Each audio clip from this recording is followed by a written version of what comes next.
Welcome to TV డబ్ల్యూఎట్ తెలుగు. ముందుగా headlines చూద్దాం. ఏపీ అసెంబ్లీ సమావేశాలు ప్రారంభం. తొలుత సీఎం, తర్వాత డిప్యూటీ సీఎం ప్రమాణం. సభ్యులతో ప్రమాణం చేయించిన ప్రొటెం స్పీకర్.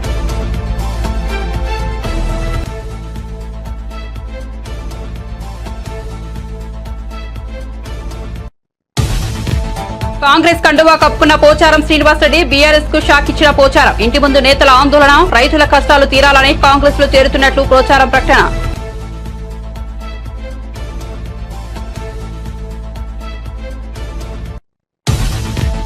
రెండున్నరేళ్ల క్రితం చంద్రబాబు భార్య భువనేశ్వరికి నిండు అసెంబ్లీలో అవమానం. నాడు మనస్తాపంతో అసెంబ్లీని వీడిన బాబు మళ్లీ ముఖ్యమంత్రిగానే అడుగు పెడతానని శపథం. ఘన స్వాగతం పలికిన టీడీపీ శ్రేణులు.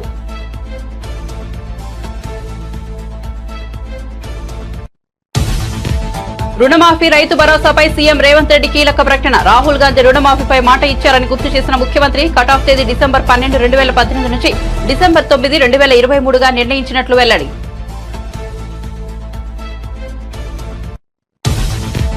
చొప్పదండి ఎమ్మెల్యే సత్యం భార్య రూపాదేవి ఆత్మహత్య. ఆల్వాల్లోని నివాసంలో ఉరివేసుకుని మృతి. ప్రభుత్వ ఉపాధ్యాయురాలుగా పనిచేస్తున్న రూపాదేవి.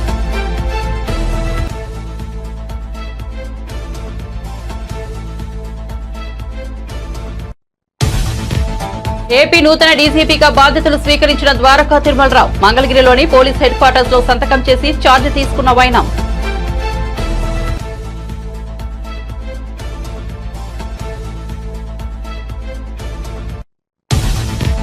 బొగ్గు గనుల వేలం. సింగరేణి ఉద్యోగులకు కిషన్ రెడ్డి హామీ. గనుల వేలంతో రాష్ట్ర ప్రభుత్వాలకు లబ్ధి ఉంటుందని వెల్లడి. ఉద్యోగులు, కార్మికులకు నష్టం జరగకుండా చూస్తామన్న కేంద్ర మంత్రి. ఆదాయం కోసమే బొగ్గు గనులను వేలం వేయడం లేదని స్పష్టీకరణ.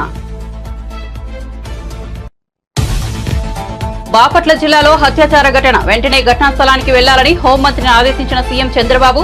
ఈపురపాలెం వద్ద రైలు పట్టాల పక్కన యువతి మృతదేహం. అత్యాచారం చేసి చంపి ఉంటారని భావిస్తున్న వైనం.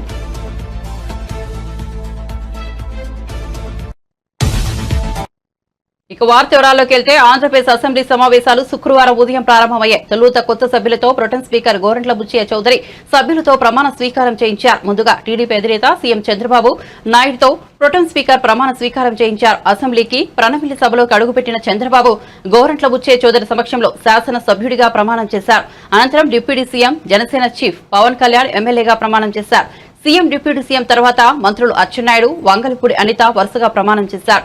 మంత్రుల తర్వాత ఎమ్మెల్యేలతో ప్రొటెం స్పీకర్ ప్రమాణం చేయించారు.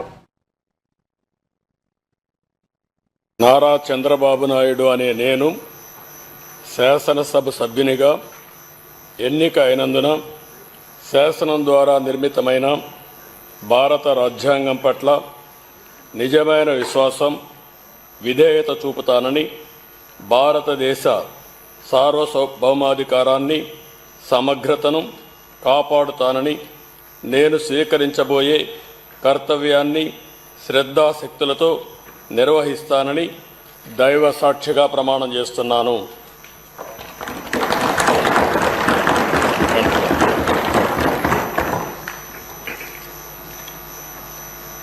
ఆంధ్రప్రదేశ్ శాసనసభ సభ్యుడైన నారా చంద్రబాబు నాయుడు అనే నేను సభ నియమాలకు కట్టుబడి ఉంటానని, వాటిని అనుసరిస్తానని, సభా మర్యాదలను పాటిస్తానని, సాంప్రదాయాలను గౌరవిస్తానని దైవ సాక్షిగా ప్రమాణం చేస్తున్నాను. రాజ్యాంగం కొణిదెల పవన్ కళ్యాణ్ అనే నేను శాసనసభ సభ్యుడిగా ఎన్నికైనందున శాసనం ద్వారా నిర్మితమైన భారత రాజ్యాంగం పట్ల నిజమైన విశ్వాసం, విధేయత చూపుతానని, భారతదేశ సార్వభౌమాధికారాన్ని, సమగ్రతను కాపాడుతానని, నేను స్వీకరించబోయే కర్తవ్యాన్ని శ్రద్ధాశక్తులతో నిర్వహిస్తానని దైవ సాక్షిగా ప్రమాణం చేస్తాను.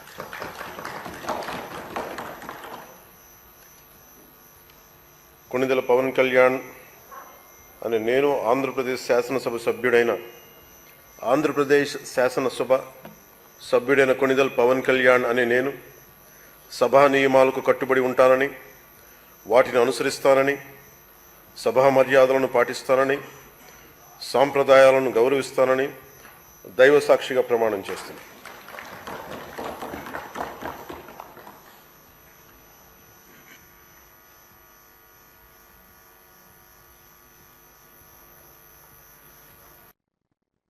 అసెంబ్లీ సమావేశాల కోసం ఏపీ ముఖ్యమంత్రి నారా చంద్రబాబు నాయుడు అసెంబ్లీకి వచ్చారు. ఈసారి ఆయన రాకకు ఎంతో ప్రాధాన్యం ఏర్పడింది. 2.5 క్రితం ఆయన భార్య భువనేశ్వరిని నిండు అసెంబ్లీలో అవమానించడాన్ని జీర్ణించుకోలేకపోయిన చంద్రబాబు తీవ్ర మనస్తాపంతో అసెంబ్లీని వీడారు. ఇలాంటి కౌరవ సభలో తానుండలేనని, మళ్లీ ముఖ్యమంత్రిగానే సభలో అడుగు పెడతానని 19 నవంబర్ 2021న ప్రతినబూనారు. అనుకున్నట్లే ఇటీవల ఎన్నికల్లో అపూర్వ విజయం సాధించి మళ్లీ అసెంబ్లీలో అడుగుపెట్టి తన భీషణ ప్రతిజ్ఞను నెరవేర్చుకున్నారు. తొలుత అసెంబ్లీ మెట్ల వద్ద ప్రణమిల్లి నమస్కరించి లోపలికి అడుగుపెట్టారు. అనంతరం శాసనసభ కార్యాలయంలో పండితులు ఆయనకు వేద ఆశీర్వచనం చేశారు. అంతకుముందు చంద్రబాబుకు ఘన స్వాగతం లభించింది. గౌరవ సభకు స్వాగతం అంటూ టీడీపీ శ్రేణులు పెద్ద ఎత్తున నినదించాయి. నేను స్టేట్మెంట్ ఇవ్వాలంటే కూడా మీరు ఇవ్వలేకుండా చేశారు కాబట్టి బాధ లేదు.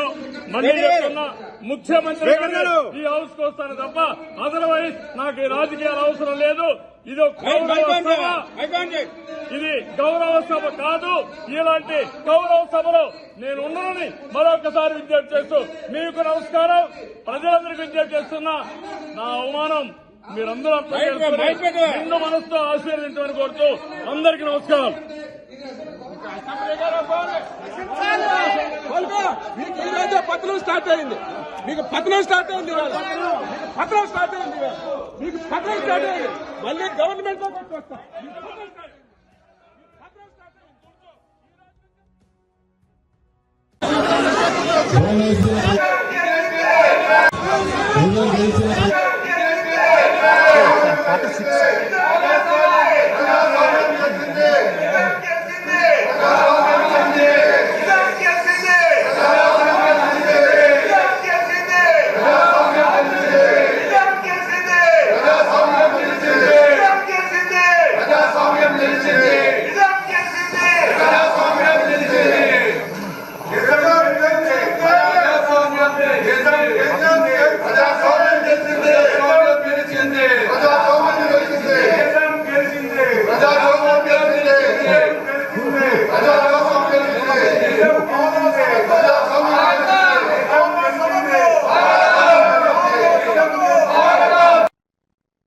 బీఆర్ఎస్ పార్టీకి తెలంగాణ మాజీ speaker Banswada MLA Pocharam Srinivasa Reddy shock ఇచ్చారు.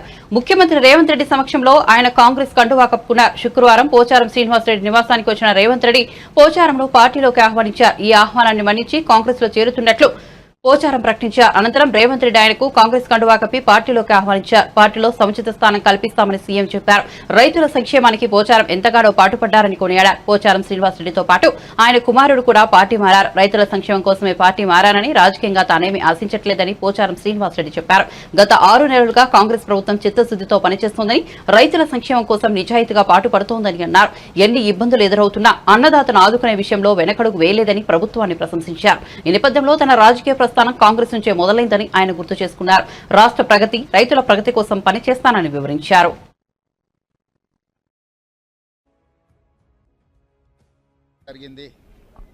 వారు మా ప్రభుత్వం తీసుకుంటున్న రైతు మేలు జరిగే నిర్ణయాలను వారు ఇంకా ప్రోత్సహించడానికి ఈరోజు మంత్రివర్గంలో రైతు రుణమాఫీ విషయంలో జరగబోతున్న నిర్ణయాలను దృష్టిలో పెట్టుకొని మాతో చేరి ఈ ప్రభుత్వంలో భాగస్వాములై రైతులకు మేలు జరగాలని ఒక నిర్ణయానికి వచ్చి వారు ఈరోజు మాకు సంపూర్ణంగా సహకరిస్తూ మాతో చేరడం జరిగింది.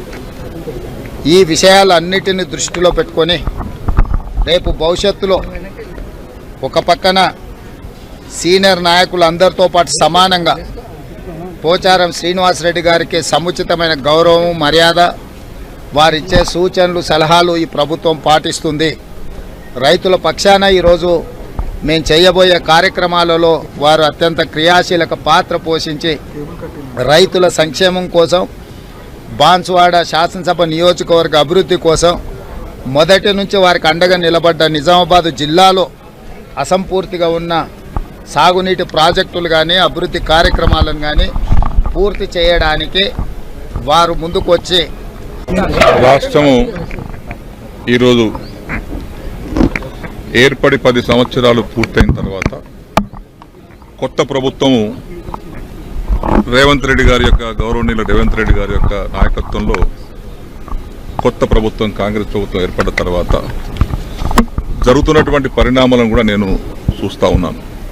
వారిని అందుకే ఈరోజు నేను స్వాగతించాను, మా ఇంటికి మనస్ఫూర్తి వారికి స్వాగతించాను. వారు చేస్తున్నటువంటి కార్యక్రమాలు రైతు పక్షపాతిగా, రైతు సంక్షేమం కోసం, రాష్ట్రంలో ఉన్నటువంటి సాగునీటి ప్రాజెక్టుల ప్రగతి కోసం వారు తీసుకున్న నిర్ణయాలన్నీ కూడా ఆమోదయోగ్యమైనటువంటి నిర్ణయాలు ఉన్నాయి. కాబట్టి నేను కూడా ఇప్పుడు అగ్రికల్చర్గా నేను రైతు బిడ్డను కాబట్టి, పుట్టుకతో రైతు కాబట్టి, వ్యవసాయంతో ఉన్నటువంటి కష్ట సుఖాలు నేను తెలుసు కాబట్టి, వారు చేసేటువంటి ప్రతి మంచి పనికి రైతాంగానికి వారు చేస్తున్నటువంటి కార్యక్రమాలకు అండగా ఉండాలని, అండగా ఉండి రైతు సంక్షేమాన్ని కోరుకోవాలని, రైతులు బాగుపడాలని, రైతుల కష్టాలు తీరాలనే ఒక ఆకాంక్షతో నేను ఈరోజు వారి నాయకత్వంలో, రేవంత్ రెడ్డి గారి నాయకత్వంలో కాంగ్రెస్ పార్టీలో వచ్చాం. తప్పనిసరిగా ఈ ప్రభుత్వం గత 6 మాసాలుగా చూస్తూ ఉన్నాం, అబ్జర్వ్ చేస్తూ ఉన్నాం, చిత్తశుద్ధితో పనిచేస్తూ ఉన్నారు. కొత్త ప్రభుత్వం, కొత్త సమస్యలు వస్తాయి. వాటిని అధిగమించి చిన్న వయసులోనే ధైర్యంతో ముందుకెళ్తూ రాష్ట్రాన్ని ముందుకు తీసుకెళ్తా ఉన్నారు. వారిని నేను మెచ్చుకుంటా ఉన్నాను, అభినందిస్తూ ఉన్నాను. వాళ్ళ క్యాబినెట్ కూడా అభినందిస్తూ ఉన్నాను. కాబట్టి మంచి ఆలోచనతో వారు వచ్చారు. నేను కూడా మంచి ఆలోచనతోటే నా జీవితంలో రాజకీయంగా నేను ఆశించేది ఏం లేదు. నేను ఆశించేది రైతు సంక్షేమం. నేను వ్యవసాయ శాఖ మంత్రిగా చేశాను, బ్యాంక్ చైర్మన్గా చేశాను. ఇవన్నీ రైతుతో ముడిపడ్డటువంటి సంస్థలు ఇవన్నీ. కాబట్టి రాష్ట్ర ప్రగతిలో వారు చేసేటువంటి అభివృద్ధికి, వారు సంకల్పించినటువంటి కార్యక్రమాలకు చేదోడు వాదోడుగా ఉండి రాష్ట్ర ప్రగతి కోసం, రైతు ప్రగతి కోసం అందరం కలిసికట్టుగా సమిష్టిగా కృషి చేస్తాం. పొంగులేటి గారు కూడా, శ్రీనివాసరెడ్డి గారు కూడా పాత మిత్రులే మాకు. వారు రెవెన్యూ శాఖ మంత్రిగా మంచి పోర్ట్ఫోలియో వారి దగ్గర ఉంది. వారి సహకారంతో, అందరి సహకారంతో రాష్ట్ర ప్రగతిలో అందరం పాలు పంచుకుందాం. ఆ సందర్భంలోనే గౌరవనీయులు మన గౌరవ ముఖ్యమంత్రి రేవంత్ రెడ్డి గారి యొక్క నాయకత్వంలో బలపరుస్తూ ఈరోజు అందరం కలిసి రాష్ట్ర భవిష్యత్తు కోసం పనిచేస్తామని మనం చేస్తా ఉన్నాం. నేను కూడా టీఆర్ఎస్ పార్టీ జరగకుండా ముందు తెలుగుదేశం పార్టీలో ఉన్నా. నేను ఆనాడు తెలుగుదేశం పార్టీ నుంచి టీఆర్ఎస్ పార్టీ రావడానికి గల కారణాలు ఏందో ఆనాడుండే, మరి అప్పుడు కూడా వచ్చాను కదా. మరి 2 లక్షల వరకు రుణమాఫీ చేస్తామని తమ పార్టీ నాయకుడు రాహుల్ గాంధీ మాట ఇచ్చారని, ఆ ప్రకారం రుణమాఫీ చేయాలని మంత్రివర్గం నిర్ణయించిందని తెలంగాణ ముఖ్యమంత్రి రేవంత్ రెడ్డి తెలిపారు. ఏకకాలంలో మాఫీ చేస్తామన్నారు. శుక్రవారం కేబినెట్ భేటీ అనంతరం ఆయన మీడియా సమావేశంలో మాట్లాడుతూ తెలంగాణ ఇస్తానన్న సోనియా గాంధీ మాట నిలబెట్టుకున్నారని తెలిపారు. మే 6, 2022లో వరంగల్ రైతు డిక్లరేషన్లో 2 లక్షల రుణమాఫీ చేస్తామని రాహుల్ గాంధీ హామీ ఇచ్చారని తెలిపారు. గత ప్రభుత్వం 10 ఏళ్ల కాలంలో 28,000 కోట్లు రుణమాఫీ చేసిందన్నారు. వ్యవసాయాన్ని పండుగ చేయాలన్న ఆలోచన ఏదైతే కాంగ్రెస్ పార్టీ విధానం ఉన్నదో, ఇదే కాకుండా కాంగ్రెస్ పార్టీ శ్రీమతి సోనియా గాంధీ గారు, శ్రీ మల్లికార్జున్ ఖర్గే గారు, శ్రీ రాహుల్ గాంధీ గారు మాట ఇస్తే మడమతి పని నాయకులుగా గతంలో తీసుకున్న నిర్ణయాలు మీకు అందరికీ తెలుసు. 2004 సంవత్సరంలో ఆనాడు కరీంనగర్ గడ్డ మీద శ్రీమతి సోనియా గాంధీ గారు తెలంగాణ రాష్ట్రాన్ని ఇస్తానన్న మాట నిలబెట్టుకోవడానికి ఎంతో సాహసోపేతమైన నిర్ణయాలు చేసిండ్రో మీకు అందరికీ తెలుసు. తద్వారా ఉత్పన్నమైన రాజకీయ సంక్షోభం కావచ్చు, కాంగ్రెస్ పార్టీ ఎదుర్కొన్న విపత్కరమైన పరిస్థితులు కావచ్చు, మీకు అందరికీ తెలుసు. అయినా శ్రీమతి సోనియా గాంధీ గారు ఇచ్చిన మాట నిలబెట్టుకొని మనకు తెలంగాణ రాష్ట్రాన్ని ఇవ్వడం జరిగింది. కాంగ్రెస్ పార్టీ శ్రీమతి సోనియా గాంధీ గారు ఏదైనా మాట చెప్పిండ్రు అంటే అది శిలాశాసనం. ఎలాంటి పరిస్థితులు వచ్చినా ఎదుర్కొని నిలబడి ఇచ్చిన మాట నిలబెట్టుకోవడం మా నాయకుల యొక్క గొప్పతనం, మా నాయకుల యొక్క కమిట్మెంట్.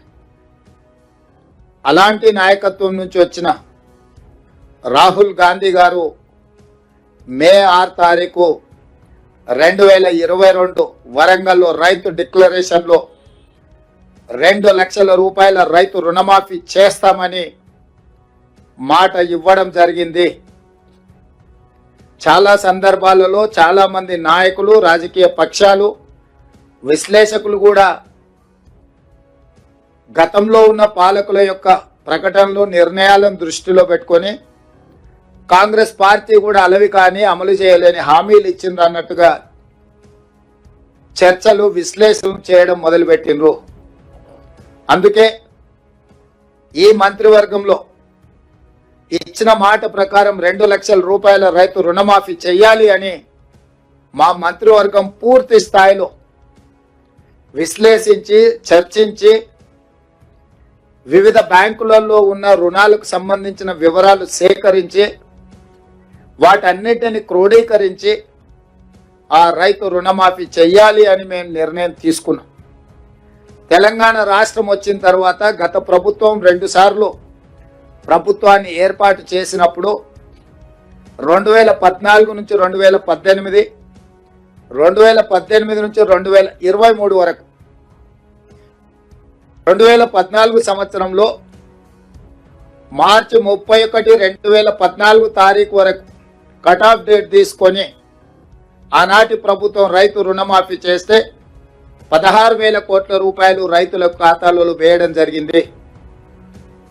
అదేవిధంగా 2018 తెలంగాణ కాంగ్రెస్ ఎమ్మెల్యే భార్య ఆత్మహత్య కలకలం సృష్టించింది. కరీంనగర్ జిల్లా చొప్పదండి కాంగ్రెస్ ఎమ్మెల్యే మేడిపల్లి సత్యం భార్య రూపాదేవి గురువారం సాయంత్రం బల్వన్ మరణానికి పాల్పడ్డారు. అల్వాన్లోని పంచచీర కాలనీలో నివాసం ఆమె ఉరివేసుకున్నారు. రూపాదేవి వికారాబాద్ జిల్లాలో ప్రభుత్వ ఉపాధ్యాయురాలుగా పనిచేస్తున్నారు. ఆమె ఆత్మహత్య చేసుకోవడానికి కారణాలు తెలియాల్సి ఉంది. కేసు నమోదు చేసుకున్న పోలీసులు సూసైడ్ కు గల కారణాలపై దర్యాప్తు చేస్తున్నారు. రూపాదేవి మృతదేహాన్ని కొంపల్లిలోని ఓ ప్రైవేట్ ఆసుపత్రికి తరలించారు. 11:15 అట్లా మాకు రిపోర్ట్ వచ్చింది. దాంతో మేము స్పాట్కి వెళ్ళి చూసాము. ఆడిపోయి కనుక్కుంటే ఏంటంటే 10 o'clock భోజనం చేసిన తర్వాత రూపాదేవి గారు స్టమక్ ఎక్కువ వస్తుందని చెప్పేసి, భరించలేని నొప్పి అని చెప్పేసి వాష్రూమ్కి వెళ్తామని చెప్పేసి బెడ్రూమ్లోకి వెళ్ళిపోయి డోర్ లాక్ చేసుకున్నారు. చాలాసేపటి చూసరికి ఇంకా రావట్లేదని చెప్పేసి వీళ్ళు డౌట్ వచ్చేసి మళ్ళీ పోయి తలుపు కొట్టేసి ఇంతకి ఓపెన్ చేయకపోయేసరికి వీళ్ళు విండో పగలగొట్టి చూశారు లోపలికి. అప్పటికి ఆమె చీరతోటి హ్యాంగ్ చేసుకుంటుంది, ఫ్యాన్కి పెట్టేసుకొని. వీళ్ళు పక్క వాళ్ళతోటి సపోర్ట్ తోటి డోర్ పగలగొట్టి లోపలికి ఆయన చీరను అది కట్ చేసుకొని రెండు హాస్పిటల్ తీసుకుని వచ్చేసి డాక్టర్ చెక్ చేసి బ్రాడ్ డెడ్ అని చెప్తారు. మాకు తెలిసిన దీని ప్రకారం ప్లస్ వాళ్ళ ఇచ్చిన మదర్ కంప్లైంట్ ఇచ్చారు. దీంట్లో మదరు కూడా అక్కడే ఉన్నారు, వాళ్ళ పిల్లలు ఉన్నారు, ఇంట్లోనే ఉన్నారు. డిన్నర్ చేసిన తర్వాత జరిగింది. తర్వాత అంతకుముందే వాళ్ళ భర్తతో మాట్లాడుతుంది, ఇది ఈ విషయమే పెయిన్ వస్తుందని చెప్పేసి. అది సఫరింగ్ ఫ్రమ్ 3 years ఇల్హెల్తీగా ఉన్నారు. వేరే డాక్టర్ చూపించినా కూడా అది సెట్ కాలేదు. అది హోమియో వైద్యం కూడా వాడుతున్నారు. కానీ వాళ్ళ మదర్తో చాలాసార్లు అన్నారు, ఈ ఎంత జీవితాంతం ఇదే బాధలు అనుభవించాలా అని చెప్పేసి ఆవిడ కొద్దిగా డిప్రెషన్లో ఉన్నారు. దాంతో జరిగిందని చెప్పేసి ఇక్కడ మిగతా మనకు ఎలాంటి డౌట్లు దాంట్లో అయితే ఏమి లేదు. ఫోన్ తీసుకున్నాం, ఫోన్లో కూడా ఎటువంటి కాల్స్ కానీ మెసేజ్ కానీ ఏం లేవు అని సీజ్ చేసుకున్నాం. అన్ని సెర్చ్ చేసాం, ఎటువంటి సూసైడ్ నోట్ కానీ ఇవి కానీ ఏమీ లేవు. వీడియో కాల్ చేయలేదు, ఫోన్లో మాట్లాడారు. ఫోన్లోనే మాట్లాడారు. ఇదే బాధపరచలేక అని చెప్పేసి ఆయన అప్పటికే నేను వస్తున్నా అని చెప్పేసి చెప్పారు, ఫోన్ చేశారు. సీనియర్ ఐపీఎస్ అధికారి ద్వారకా తిరుమలరావు ఏపీ నూతన డీజీపీగా బాధ్యతలు స్వీకరించారు. మంగళగిరిలోని పోలీస్ హెడ్ క్వార్టర్స్ కు విచ్చేసిన ద్వారకా తిరుమలరావుకు పోలీసులు గౌరవ వందనం సమర్పించారు. అనంతరం ఆయన తన ఛాంబర్లో సంతకం చేసి డీజీపీగా బాధ్యతలు చేపట్టారు. ఆయనకు శంఖప్రతాప్ బాక్షి, వినీత్ బ్రిజ్లాల్, రాజకుమారి తదితర సీనియర్ ఐపీఎస్ అధికారులు శుభాకాంక్షలు తెలిపారు. ద్వారకా తిరుమలరావు 2021 నుంచి ఇప్పటి వరకు ఆర్టీసీ ఎంటీగా ఉన్నారు. ఆయన ఉమ్మడి ఆంధ్రప్రదేశ్ క్యాడర్ కు చెందిన 1989 బ్యాచ్ ఐపీఎస్ అధికారి. కర్నూలు జిల్లా ఏఎస్పీగా ఆయన ప్రస్థానం మొదలైంది. జిల్లా స్థాయిలోనూ railway, CID, CBI, SBI, octopus counter, intelligence తదితర విభాగాల్లోనూ కీలక బాధ్యతలు నిర్వర్తించారు. సీనియారిటీ ప్రకారం ద్వారకా తిరుమలరావు మొదటి స్థానంలో ఉండటంతో ఆయన్ను ఏపీ డీజీపీ పదవి వరించింది.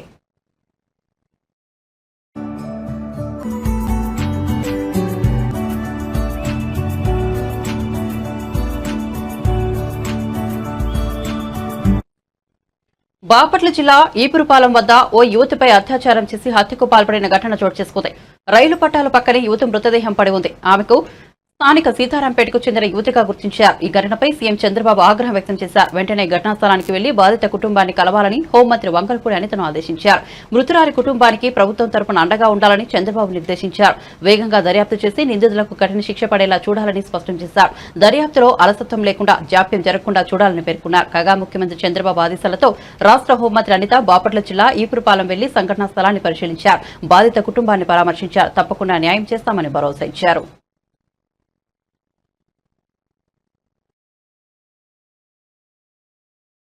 ప్రాణాలు కోల్పోతున్నా ప్రాణాలు తీసిన విధానం కూడా ఇంత బ్రూటల్ గా తయారైందంటే దీన్ని ఎక్కడ మనం అరికట్టాలన్న సంగతి ఆలోచించుకుంటే నిజంగా ఒక్కొక్కసారి భయం వేస్తుంది కూడా. ఎందుకంటే నేను ఏం చెప్తున్నానంటే లాస్ట్ ఫైవ్ ఇయర్స్ గవర్నమెంట్ లోని కూడా విచ్చలవిడితనం గంజాయి విచ్చలవిడితనం విపరీతంగా పెరిగిపోయింది. చాలా మంది అమ్మాయిలు ఇదే రకంగా హత్యలు చేశారు, మానభంగాలు చేశారు, అత్యాచారాలు చేశారు, అన్నీ జరిగినాయి. ఇప్పుడు మళ్ళా అదే విధంగా ఈరోజు చీరాల మండలంలో ఇక్కడ కూడా మనకి ఆ సంఘటన జరగడం అనేది నిజంగా చాలా దురదృష్టకరం. ఆ అమ్మాయి వాళ్ళ పేరెంట్స్ దగ్గరికి కూడా మేము వెళ్తే ఆ అమ్మాయి వాళ్ళ పేరెంట్స్ కూడా చెప్పడం ఏంటంటే మా అమ్మాయి ఇప్పుడు కూడా అక్కడికి ఎవరికి అనుమానాలు నాకు తెలిసిన వెంటనే చంద్రబాబు నాయుడు గారు మన సీఎం గారికి తెలిసిన వెంటనే సీఎం గారు నాకు ఇన్స్ట్రక్షన్ ఇవ్వడం, మేము వెంటనే సిపి గారితో ఎస్పీ గారితో మళ్ళీ కలెక్టర్ గారితో కూడా ఈ విషయం గురించి క్లియర్ కట్గా ఇన్ఫర్మేషన్ తీసుకోవడం, అక్కడ నుంచి నేను వచ్చేలోపే మొత్తం ఇన్ఫర్మేషన్ తీసుకోవడం జరిగింది. అయితే ఇప్పుడే అమ్మాయి బాడీని కూడా మేము చూడడం జరిగింది. అమ్మాయి బాడీ కూడా ఈరోజు ఇప్పుడే పోస్ట్ మార్టం జరగడానికి కూడా కలెక్టర్ గారు కూడా దానికి మన అందరికీ కూడా పర్మిషన్ ఇచ్చారు. దీనికి ఇమీడియట్ విషయంలో స్పందించాలి అని కదిలితే యాజ్ ఎల్ యాజ్ పాసిబుల్ దాని రిజల్ట్ కనుక వస్తుంది. ఈరోజు చంద్రబాబు నాయుడు గారు ఈ విషయం మీద స్పందించి ఇమీడియట్ గా డీసీపీ గారికి హత్యకు గురవడం నిజంగా ఆ కుటుంబానికి తీరని లోటు. ఆ కుటుంబానికి మేమేదో డబ్బులు ఇచ్చి ఆ అమ్మాయి సిచ్యువేషన్ మేము కొనడం అనేది కాదు. డెఫినెట్ గా గవర్నమెంట్ పరంగా అమ్మాయికి ఎక్స్గ్రేషియా ఇవ్వాలి. కాబట్టి బొగ్గు గనుల వేలంపై కాంగ్రెస్ బీఆర్ఎస్ నేతల విమర్శల నేపథ్యంలో కేంద్ర మంత్రి కిషన్ రెడ్డి స్పందించారు. శుక్రవారం బొగ్గు గనుల వేలాన్ని ప్రారంభించిన అనంతరం ఆయన మాట్లాడుతూ ఈ వేలంతో రాష్ట్ర ప్రభుత్వాలకు కూడా లబ్ది చేకూరుతుందన్నారు. సింగరేణి ఉద్యోగులు కార్మికులకు నష్టం జరగకుండా చూస్తామని హామీ ఇచ్చారు. సింగరేణిని మరింత అభివృద్ది చేస్తామన్నారు. సుప్రీంకోర్టు మార్గదర్శకాలను దృష్టిలో పెట్టుకుని వేలం చేపట్టినట్టు తెలిపారు. ఆదాయం కోసమే బొగ్గు గనులకే వేలం వేయడం లేదని వివరణ ఇచ్చారు. ఒడిశాలోని నైనికోల్ బ్లాక్ లో సింగరేణి లాభం పొందేలా ఉత్పత్తిని ప్రారంభిస్తున్నామన్నారు. త్వరలో ఒడిశా, తెలంగాణ ప్రభుత్వాలతో మాట్లాడతామని చెప్పారు. ఉప ముఖ్యమంత్రి మల్లుబట్టి విక్రమార్క కోరిన అంశాలపై చర్చిస్తామన్నారు. ఈరోజైతే కేంద్ర ప్రభుత్వం అవలంబిస్తుందో దేశమంతా కూడా అవి పిఎస్యూలు కానీ కేంద్ర ప్రభుత్వ పిఎస్యూలు కానీ తర్వాత నేను కూడా కొంత ఇంకా నేర్చుకోవాల్సింది ఉంది, తెలుసుకోవాల్సింది ఉంది, అవగాహన చేసుకోవాల్సింది. అవగాహన చేసుకున్న తర్వాత మా మంచి ఆఫీసర్స్, చాలా అనుభవం ఉన్నటువంటి ఆఫీసర్స్ ఉన్నారు. సింగరేణి విషయంలో గవర్నమెంట్ ఆఫ్ ఇండియాకి సంబంధించి మా సెక్రటరీ కానీ, మా అడిషనల్ సెక్రటరీ కానీ, మిగతా జాయింట్ సెక్రటరీస్ కానీ చాలా స్టడీ చేశారు. వాళ్ళకు పూర్తి స్థాయిలో దీనిపైన పూర్తి అవగాహన ఉన్నది. కాబట్టి ఖచ్చితంగా సింగరేణికి ఏ రకమైన ఇబ్బంది ఉండదు. దయచేసి ఎవరు కూడా రాజకీయం చేయకూడదు. మరి తప్పకుండా దీన్ని పూర్తి స్థాయిలో అన్ని రకాలుగా అందరం కలిసికట్టుగా రాజకీయాలకు అతీతంగా కలిసి పనిచేద్దామనే విషయాన్ని నేను మనవి చేస్తా ఉన్నాను. కొంతమేరకు ఆయన అడిగినటువంటి ప్రశ్నలకు నేను జవాబు చెప్పాను, ఇప్పుడు కొన్ని చెప్పాను. మళ్ళీ నేను 1-2 రోజుల్లో మరిన్ని వివరాలు, ఎందుకంటే కొంత గ్యాప్ ఇచ్చి మరిన్ని వివరాలతో వేస్తాం. కాబట్టి కార్మికులకు మాత్రం అస్యూరెన్స్ ఇస్తూ ఉన్నాం. కార్మికులు ఏ రకమైనటువంటి ఆందోళన చెందొద్దు.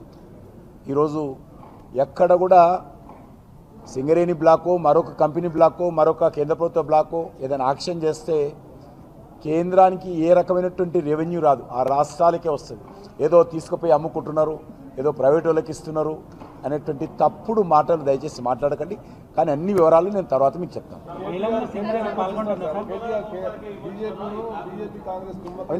అవి చాలా రోజుల నుంచి అంటారు. ఇప్పుడు భారతీయ జనతా పార్టీ చాలా ఈజీగా దొరుకుతుంది వాళ్ళకు.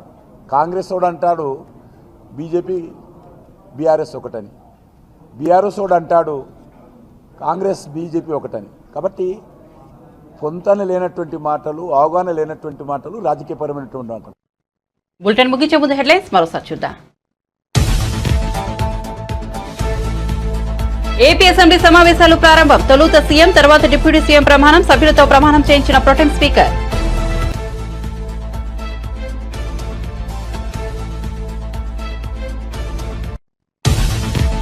కాంగ్రెస్ కండువా కప్పుకున్న పోచారం శ్రీనివాసరెడ్డి బీఆర్ఎస్ కు షాక్ ఇచ్చిన పోచారం ఇంటి ముందు నేతల ఆందోళన రైతుల కష్టాలు తీరాలని కాంగ్రెస్ లో చేరుతున్నట్లు పోచారం ప్రకటన.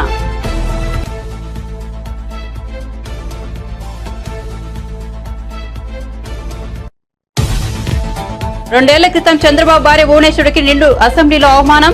నాడు మనస్తాపంతో అసెంబ్లీని వీడిన బాబు మళ్లీ ముఖ్యమంత్రిగానే అడుగు పెడతారని శపథం. ఘన స్వాగతం పలికిన టీడీపీ శ్రేణులు.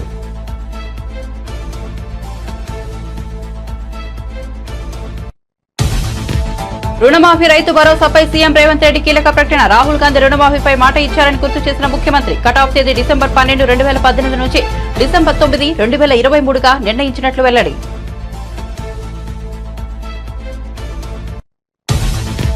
చొప్పదండి ఎమ్మెల్యే సత్యం భార్య రూపాదేవి ఆత్మహత్య. అల్వాల్లోని నివాసంలో ఉరివేసుకుని మృతి. ప్రభుత్వ ఉపాధ్యాయురాలిగా పనిచేస్తున్న రూపాదేవి.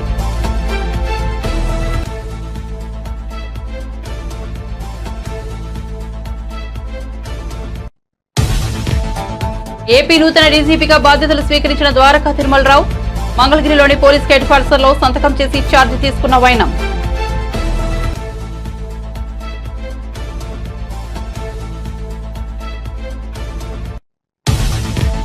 బొగ్గు గనుల వేలం సింగరేణి ఉద్యోగులకు కిషన్ రెడ్డి హామీ. గనుల వేలంతో రాష్ట్ర ప్రభుత్వాలకు లబ్ధి ఉంటుందని వెల్లడి. ఉద్యోగులు కార్మికులకు నష్టం జరగకుండా చూస్తామన్న కేంద్ర మంత్రి. ఆదాయం కోసమే బొగ్గు గనులను వేలం వేయడం లేదని స్పష్టీకరణ.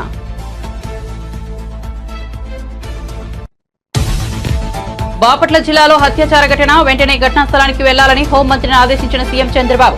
ఈపురుపాలెం వద్ద రైలు పట్టాల పక్కన యువతి మృతదేహం. అత్యాచారం చేసి చంపి ఉంటారని భావిస్తున్న వైనం.